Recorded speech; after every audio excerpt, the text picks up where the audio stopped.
Muted.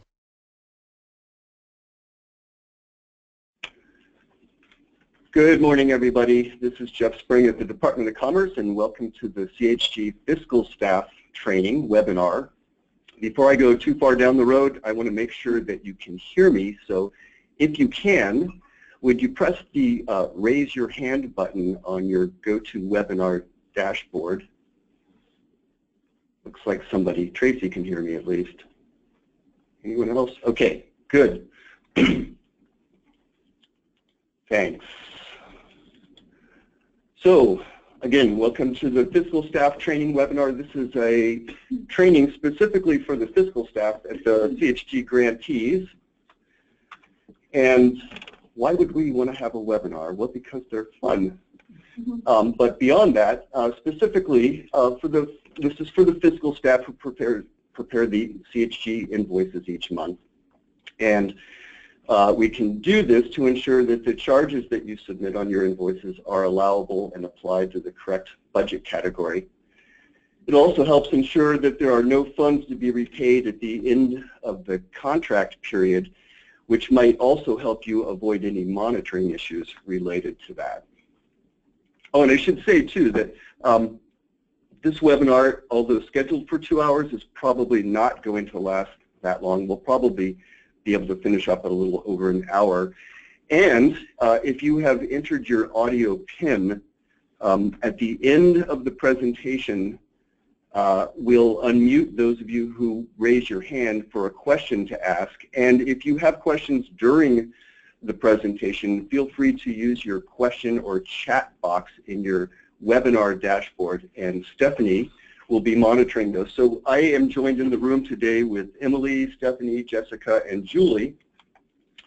Julie and I are going to be presenting the PowerPoint presentation, and we'll blast through that, and then, as I said, we'll take questions at the end of the presentation. Did I leave anything out? I don't think so. Okay. So let's talk about the funding sources. Funds for CHG come from two primary sources. The first part is the state's portion of the document recording fees that are collected locally in each of your counties. The second source of funds is state general funds, and that is for the housing and essential needs activities only. And it's worth noting here that some of the contracts don't have specific HEN funding, and actually some don't have the funding specifically for TANF families either. We decided for those smaller contracts that had just tiny amounts of HEN and TANF funding that we would take that funding out and increase your CHG base funds by the same amount. So you didn't lose any dollars, and actually you've got more flexible dollars than your larger contract counterparts. So this is a visual description of the timeline that dictate this contract. So the blue line at the bottom is the contract period. It, of course, began on January 1st of this year. It goes through June 30th of 2017. The CHG funding that you have is available to you for the entire span of the contract period. And because HEN funding is an annual allocation from the legislature, we only have spending authority to allocate that to our grantees in 1-year increments. So presently, right here, we are in the last month of state fiscal year 2016. So you currently have, if you have HEN funding in your contract, that funding is available through June 30th of this year. And in the next few weeks, we will be sending out contract amendments that will include additional CHG funding that the legislature has given us authority to allocate to our grantees, and the next fiscal year of HEN funding, which will be available to you beginning July 1st of this year. And that funding will last you through the end of the contract period on June 30th of 2017. So here's a list of the budget categories that you have probably already seen. So if you managed this contract and submitted invoices for CHG in the previous contract cycle, you'll notice that this is a dramatic reduction in the number of budget categories. So it should be easier for you. On the left-hand column are the actual budget categories as they appear in CMS. So these are the categories to which you affix charges when you go to create an invoice. Some of these categories are subject to certain budget caps or restrictions, and that's indicated in the center column, and we're going to go into some detail about that in just a moment. And then the column on the right is the location in the CHG guidelines where you can read more about these particular budget categories and some of the allowable costs that can be charged to them, which Julie is going to be covering at just a few minutes, actually. So let's talk about the budget caps and restrictions. So the following rules apply to the funding that you have budgeted across your budget categories, as well as the expended amounts. And the restrictions will have to be reconciled on your expended dollars by the end of the contract cycle. So I'll talk more about that in a minute as well.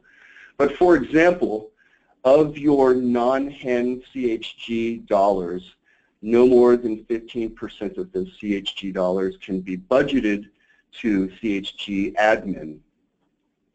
Similarly, for your HEN funding, if you have HEN funding in your contract, no more than 7% of those dollars can be budgeted towards HEN admin. For those contracts that have CHG dollars that are targeted for families receiving TANF benefits, you have up to 3 possible budget categories that you can spread that TANF funding across, and the sum of those TANF budget categories that you allocate money to must always equal the TANF allocation in your contract. Similarly, for those of you that have HEN funding, you have also 3 budget categories that you can distribute HEN funds across. The sum of those HEN categories that you distribute funds into have to be equal to the HEN allocation in your contract as well. And then lastly, the CHG portion of your contract is subject to a for-profit restriction. So that means that at least 36% or more of your non-HEN funds must be allocated to one of those budget categories that has the words for-profit in it. If I go back to these budget categories, you'll see that there's a for-profit lease for facility support, there's for-profit for rent assistance, general, there's for-profit for rent assistance for TANF families, and that's it for for-profit. Yeah, and Stephanie has a point to make. This is Stephanie, and I just, regarding the last point on the slide about some communities did not receive HEN or TANF set-aside, which Jeff mentioned earlier, we still expect those populations to be served with, just to reiterate that, with the CHG fund. So it's just to simplify administratively, but you are expected to serve those populations whether or not you have the set-aside funding. Good point. Okay.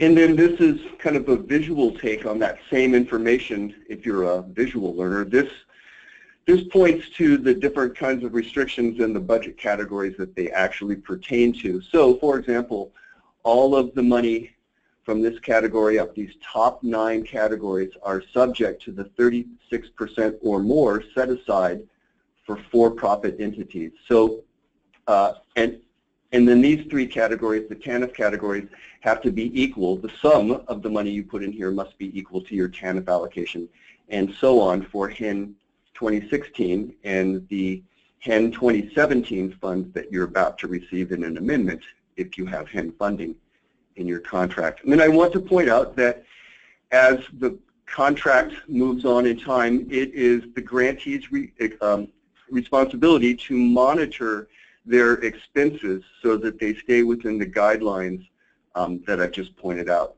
through these budget caps and restrictions. Invoices are due on the 20th of the month following the billing month, except with prior approval from your Commerce Program Manager.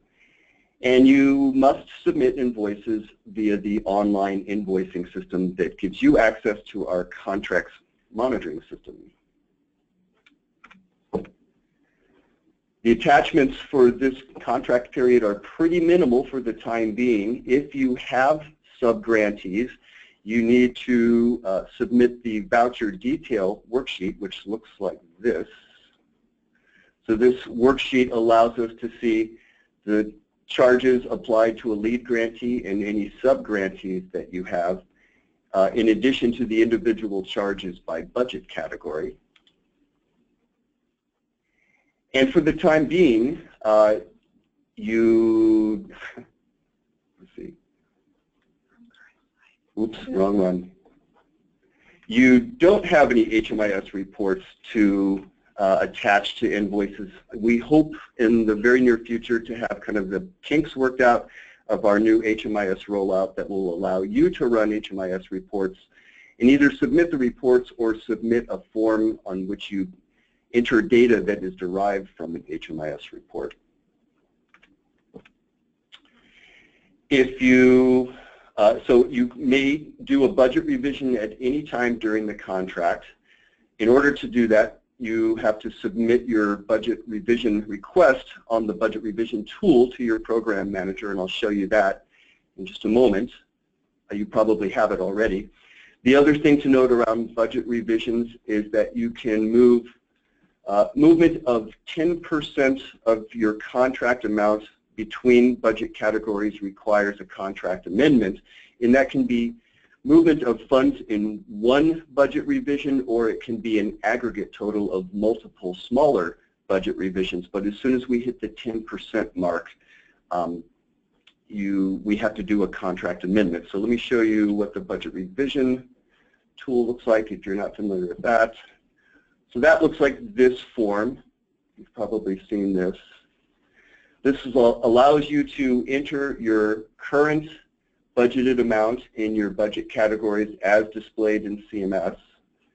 And then in the line starting on row 53, you can enter the budget changes. They total up into this change column, and your new budget amounts will be displayed in column H. So I think that's it for me. And now Julie's going to talk about allowable expenses. Thanks, Jeff. So I'm going to go through the allowable expenses and where to bill those. And this is in Section 5 of your CHG guidelines if you have those. And I'm really just going to kind of cover the basics. I know a lot of you have been doing this for a while. I just want to point out areas where there's been questions that we've seen a lot and things that are new. So starting with admin, these are costs that benefit the organization as a whole, and as you can see, they're split out by funding source. So there's CHG admin for the CHG base and TANF programs, and then HEN admin. And so these are things like salaries and benefits for the executive director, human resource, office equipment that is associated with those positions, board expenses, and general organization facilities costs. Okay. And the next section is operations. And so operation expenses are going to be delineated by the program that the household, the programs that the households are in. So you have CHG-based funding operations, TANF, and HEN are all separated. And so in the guidelines, you'll see that the operations, there are subsections that describe what go into this category. So first there's the system-wide expenses, things like your point-in-time count, annual report, the costs associated with coordinated entry, and then programmatic expenses. And so these are the program staff salaries and benefits, the cost of the services associated with these programs, so things like outreach, assessment, data collection and entry, issuing rent assistance would go into these categories. And then new this contract period is flexible funding. And so flex funding is assistance to households that are homeless It's up to $1,500 that's paid to a third party, and the intent of this assistance is to help a household obtain permanent housing. And so some of the examples that we've talked about with this might be work boots for somebody so that they can get employment to help them get into housing, paying someone's legal fees so that they can get into housing. Also included are emergency needs such as food, diapers. And so these expenses are going to be billed to operations, again, based on the program that the household is in. And then also included in operations is the HEN essential needs. And so these are things like toiletries, household supplies, bus and laundry tokens, and gas vouchers, which can also be included here. And then here's the all-important rent payments. And so these are expenses that are paid to a landlord. And rent payments are invoiced by the program. And for non-HEN funding, it's very important, as Jeff was talking about, to be indicating if it's for-profit rent payment or not for-profit or governmental. And so you can see for CHG-based funding, there's the for-profit rent. This is paid to private landlords. If it's to nonprofit, you're making sure that goes into the correct category. I know many of you have recently been audited or reviewed on for-profit, and so you know how important it is to make sure things end up where they're supposed to here. So rent payments are things like monthly rent, arrears, the parking spaces connected to a unit, landlord incentives, which sometimes there's been some confusion on where this should go. If you have a landlord who is holding a unit for you that you're paying them some money to hold that unit, that would go into rent. If it's for-profit for the landlord incentive, then it would be in the for-profit category. The hotel and motels are always going to go into for-profit. Those are good. And then other housing costs. So within rent, the other rent and housing costs, these are expenses that are generally not paid to a landlord. And so for CHG TANF, it's the rent, other rent and housing costs, and for HEN, there's just the one rent category. So it will all go into rent and housing costs. And one of the things that we talked about, so you can see here it's things like utility payments, application fee, background checks. Some of us noticed that we had a few grantees that didn't budgeted anything into this category. And so we just want to ensure that if you're not using local doc fees for this category, to talk to your program manager if you need to do a budget revision, because these are expenses that we would be expecting to see. Next is facility support. So this is a lease or rent on a building used to provide temporary housing or permanent supportive housing. CHB base again, so this has the for-profit requirement. So if the payments are going to a private organization or landlord, then they go in for-profit lease. Otherwise, other lease and facility costs. And hotel motels for less than 90 days when no suitable shelter bed is available will end up here. It's really kind of being used as maybe shelter overflow in this case. And then move-in costs for permanent housing. So these are the costs when a family or a household is moving out of a facility, and these would be paid to the landlord. So the same sort of thing, rent, deposits. And then other facility costs, expenses not paid to a landlord. So utilities, maintenance, and equipment for a facility, even supplies like towels, bedding for that facility. And then, again, move-in costs for a household that's leading into permanent housing, things like application, background checks, utility deposits. And then I just wanted to highlight where you can find, so you can go to the next one, where you can find information on ineligible expenses in the guidelines. So I have them listed out here, and then there are a few examples.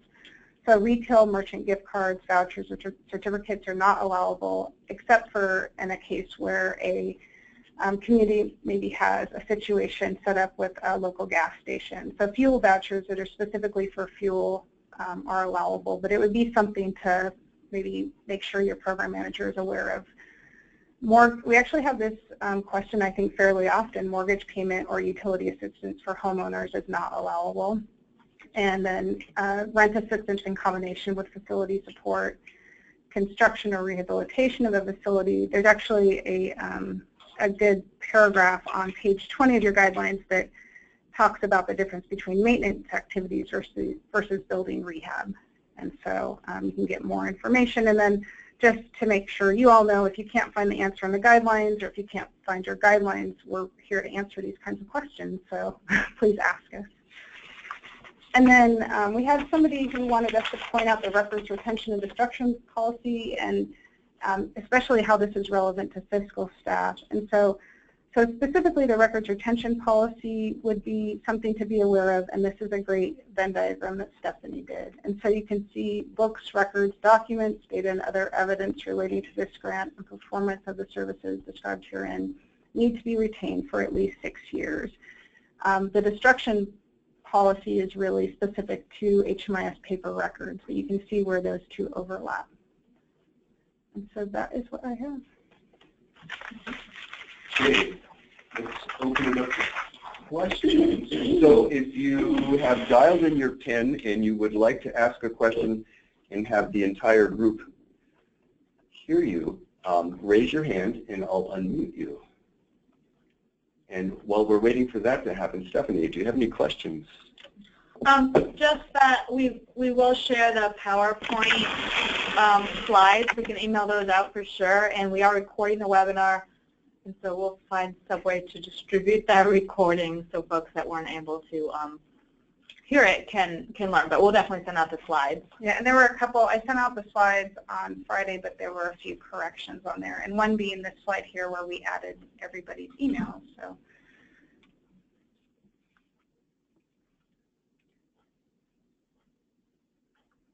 So no questions. Were we that complete? Can't believe it. In our webinar? I feel like calling on the people that I can tell are inattentive. But I won't.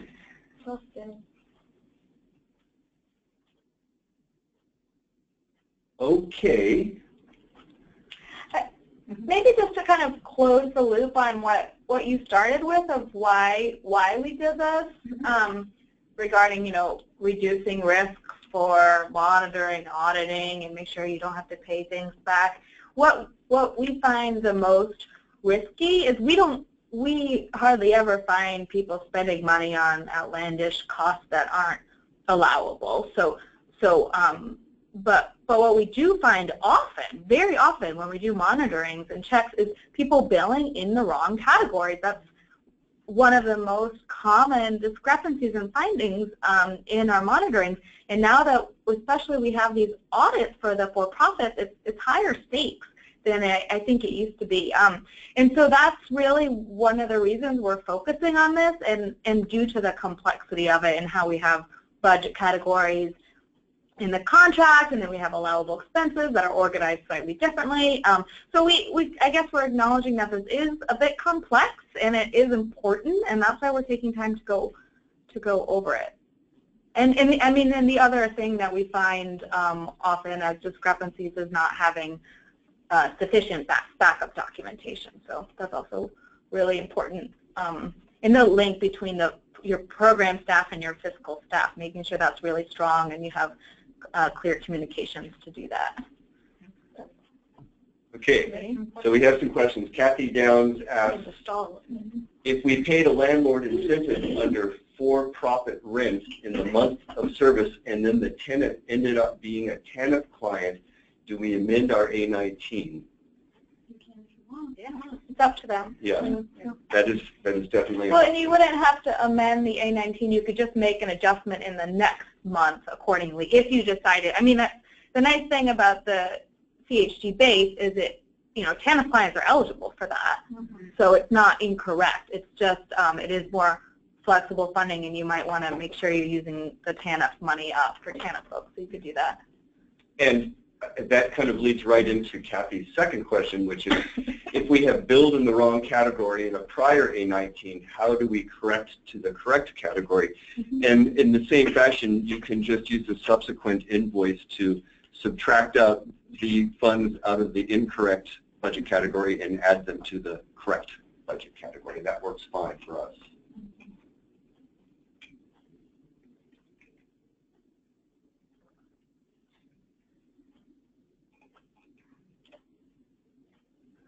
I think it's a wrap.